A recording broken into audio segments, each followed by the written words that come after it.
Hey everybody, welcome back to Signal Flow, a show by AVIXA geared towards bridging that gap between the AV and IT communities. You know, one of the biggest challenges, at least for me, is trying to figure out what everything means, right? You hear a lot of words like IPMX, SMPTE 2110, you hear about WebRTC, SRT, LRT, and it feels like you can go on forever about some of these standards. And, you know, especially as somebody who's newer to the industry, or maybe someone who historically hasn't had to deal with a lot of these protocols, naturally there are some questions that arise. So today, I want to talk about some of the best practices, as well as kind of educate a little bit more on what some of those protocols actually look like and stand for. So brought someone on today who's way smarter than me, which is always the secret sauce, and having a good show. And that's Alberto Cieri over from Matrox. Alberto, thanks so much for coming on the show today. Yeah, hi Ben, nice to be here. Thank you for having me. Look, Alberto, the cool thing about Matrox and the perspective that you have is not only do you work a lot on the broadcast distribution side, but you also do so much work on the enterprise installation, IT signal flow management side. And I think you have a really great perspective at kind of breaking down that wall a little bit that exists in those communities. So if you would just kind of set the table for us, right? I mentioned some of those protocols earlier that a lot of people might be really confused about. What are some of the core differences? You know, are some open source or some proprietary? What are some of the things that people need to know about these standards before we dive in? Yeah, in fact, there are a lot of standards out there, or a lot of different ways of doing AV over IP. That's for sure. And yes, you know, been at Matrox a long time and have been able to see both sides of things, both the broadcast workflows and different workflows that are required at the AV enterprise level. And fundamentally, there are some manufacturers that have some very good protocols, but they're extremely closed. You can only get it from them. They're not open at all. So they create a lot of times some islands, and they lock in customers to their technology. You can't really mix and match. You got to buy everything from them. They usually they work together well because of course they're controlling everything, but it doesn't allow people to pick, you know, things like best in breed. It doesn't allow them to, you know, basically connect different types of technologies. We just survived one of these, you know, dealing with the supply chain issues. If you're basically buying from one manufacturer, it blocks you to get your project out the door because you got to wait for that manufacturer to be able to build more product. Whereas you're looking at different open standards, it gets rid of all those problems, right? It allows you to be able to pick best in breed, pick different manufacturers. It doesn't force you to have to throw away, you know, rip out the stuff that you have. You can do your projects in a much more systematic way. Now, so there's a lot of stuff out there. There's obviously closed ones.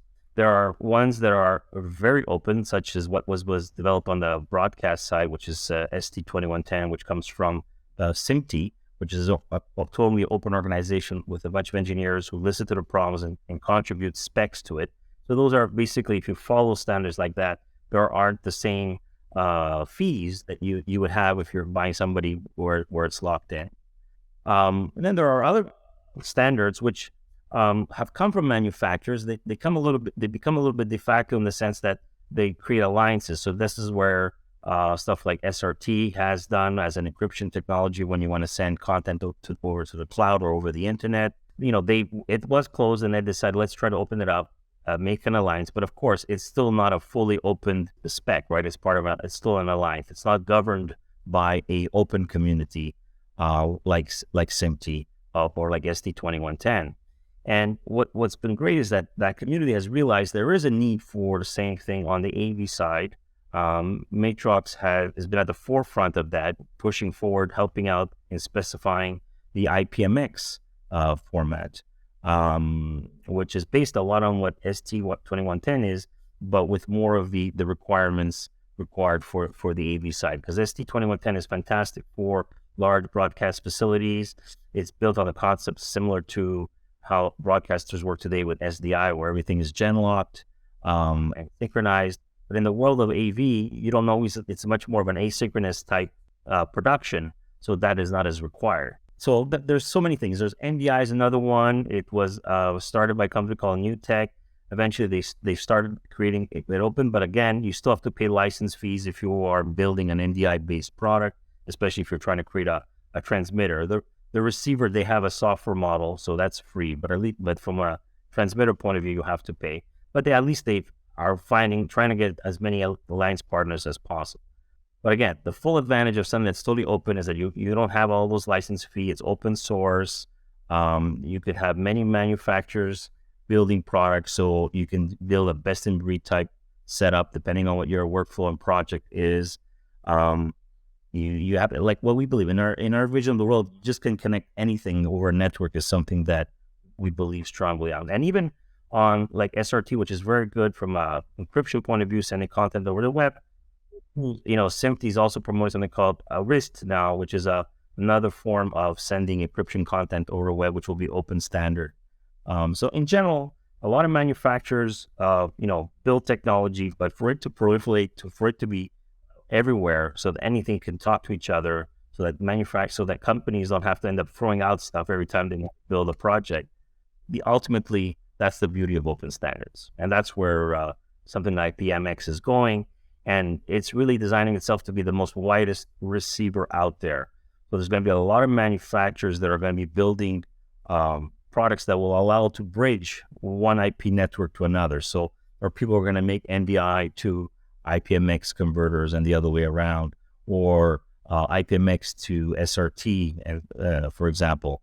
We are promoting one that will take analog or SDI content and bring to 2110 and IPMX as a form of converter, but there are many different ones because IPMX is really positioning itself, because it's open, to support as many standards as possible. Well, I love that you draw that distinction too between what I'll call the closed ecosystem proprietary stuff and the almost like the hybrid proprietary, right? We talk about SRT, NDI maybe to a much greater extent feels a little bit more open source, but I think really those technologies were the catalyst for a lot of the tech that you see now, right? You see SMPTE obviously jumping in and creating IP standards, and IPMX now being one of those standards that people are paying attention to. But, from a gear purchasing side, what are some of the core differences? What does this mean for maybe the buyer, the installer, and even the end user, right? Does it make a difference, in your opinion, what standard they use? No, I mean, that's the whole point. I mean, the beauty of this type of technology is that it doesn't force them to sort of be locked in. It allows them to, with something like IPMX, I was explaining, it's a much more open. It's like a very wide receiver, allowing you to. It will be much more open, allowing for many different conversions from one IP format to another, and also because it's part of that world of SMPTE, there's also going to be software models to make it very easy for you to be able to discover your IP content on a network through what we call NMOS. It's another open standard way of making sure that any appliance or anything you have on the network is discoverable and you can speak to it very easily. So being able to also, for IT managers, to put these networks together in a much easier way. Well, you look at the broadcast community as a whole, and I would say that the broadcast community uniquely has done a great job of innovating and creating a lot of these standards that the traditional AV community is now adopting, right? So, when you think about maybe a traditional installation 10 years ago, it was largely probably more focused on internal distribution, right? So being able to send something from one room to another, being able to make sure that things were secure, maybe via firewalls from one camera to another. But now we're seeing obviously more external facing distribution as well, right? Things like multi-streams, things like having to make sure that you have the bandwidth to do, live conferencing, things like that. Make that distinction a little bit more, right? When you think about the building and decision-making process in a closed ecosystem versus an open ecosystem, what does that look like and how are some of these standards helping inform that? Okay. So obviously, if you're working on a closed network, then it's all a question about how much bandwidth you have on your network, what kind of network you're building it on. Is it a 1 gig network? Is it a 10 gig? Or in some cases, now there's a lot of 25 gig networks that you find on the broadcast side. Depending on that and how many streams and what kind of resolution you want to work with, you either do or don't need compression, right? So if you are using a 1 gig type network, well, then of course there's a high probability you're going to need compression to send a lot of signals on your network. If you are working in 4K. Of course, you're most likely going to be using a 25 gig type network.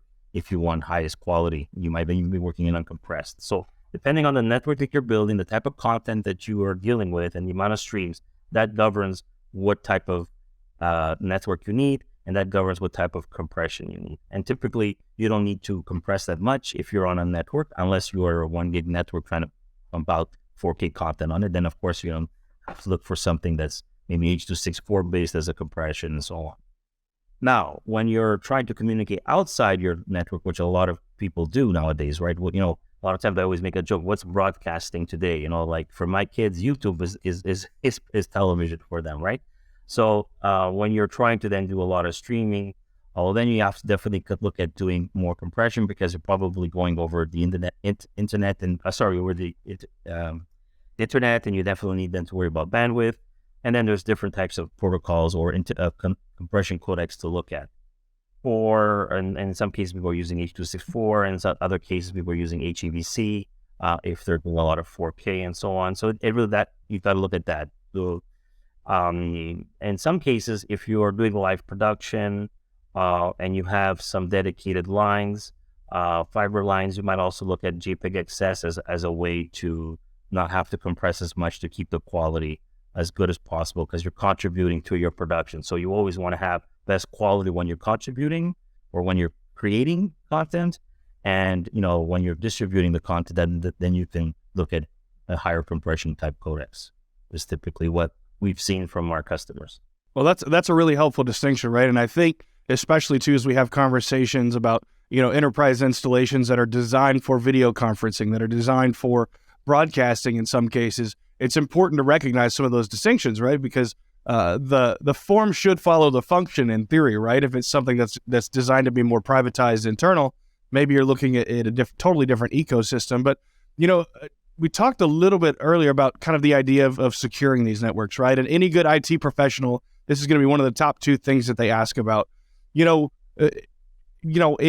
my opinion, the IT world has done a great job, especially with some of these standards that have rolled out, of ensuring security, right? Obviously, everything still has a loophole. There's always, it seems like, ways to hack things. But, one of the questions I want to ask is, especially when you live in a multi-video workflow or multi-distribution workflow system, what are some of the security concerns that you need to face and maybe be preventatively installed?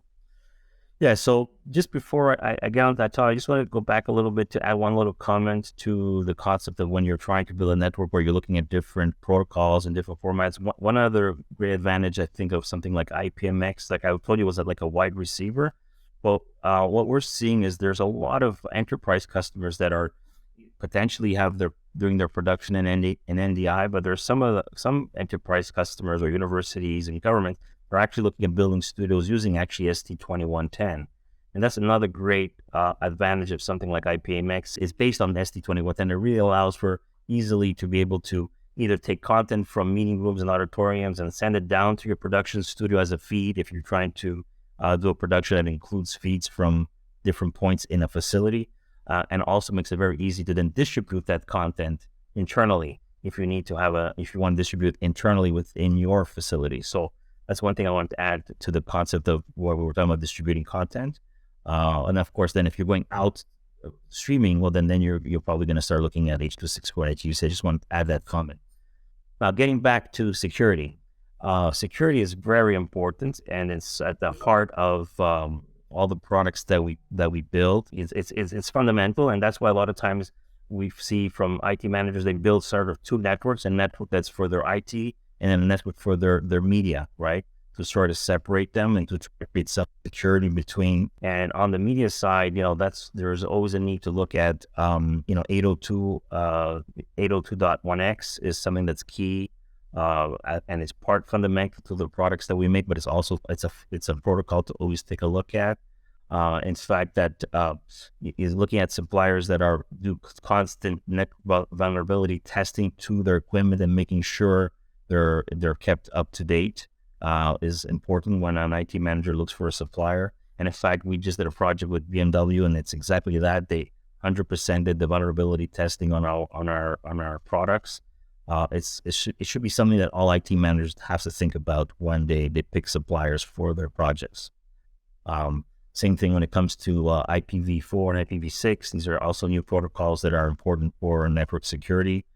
The other thing too is to looking at suppliers that also take into account where the product is manufactured. So we have products that we use the TAA as our standard to make sure all our products are built with products that don't break cybersecurity. So these are also things to look at when looking at a supplier, right? Do they have TAA? Do they have this different protocol like 802.1x and so on? Do they do regular network vulnerability testing to their products? These are all important things to take into account.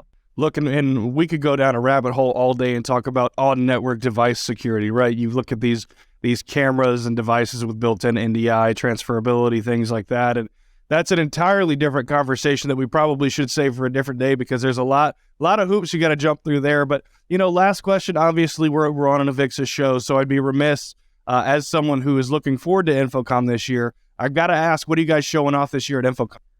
Well, this year, we're going to be expanding and showing more of our latest IPMX-based AV over IP products, which is the Convert IP family. We have some new members in that family that we're going to be showing at the show. We're also launching a new family of display cards for customers that are building AV over IP type video wall type applications for mission control type applications. And showing the latest and greatest on both our IP KVMs. We have a new IP KVM matrix that we're showing at the show, and we have new features coming onto what we call our AVIXA family, which is our multi-channel encoder and decoder that's H.264 based, which does very well in applications that require both streaming and recording because of its capabilities. It's a multi-encoder on one box kind of thing. Well, look, Alberto, as I said earlier, there aren't many companies who are doing as well as you guys are, bridging that gap between the broadcast, the hardcore traditional AV, and the IT worlds. I want to commend you guys for doing that, and thank you really from the behalf of my behalf, as well as a number of the people in the AV community. Right, the work that you guys are doing is really incredible, and we love to see some of those other external, I wouldn't even say external, but tangential communities outside of AV really kind of come together and share their knowledge. So we appreciate you coming on today.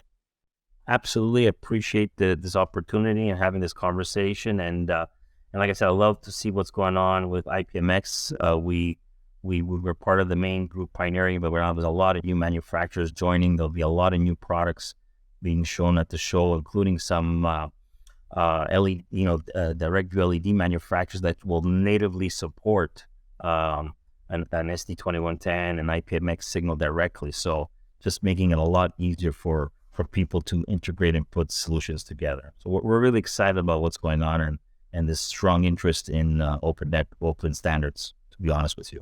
We're looking forward to it. Well, we're fired up as a community, looking forward to a number of different ways to be able to leverage IP standards and different technologies throughout the years. But Alberto, thanks for coming on, and we thank you, the listener and the viewer, for joining us as well today on Signal Flow. Thank you.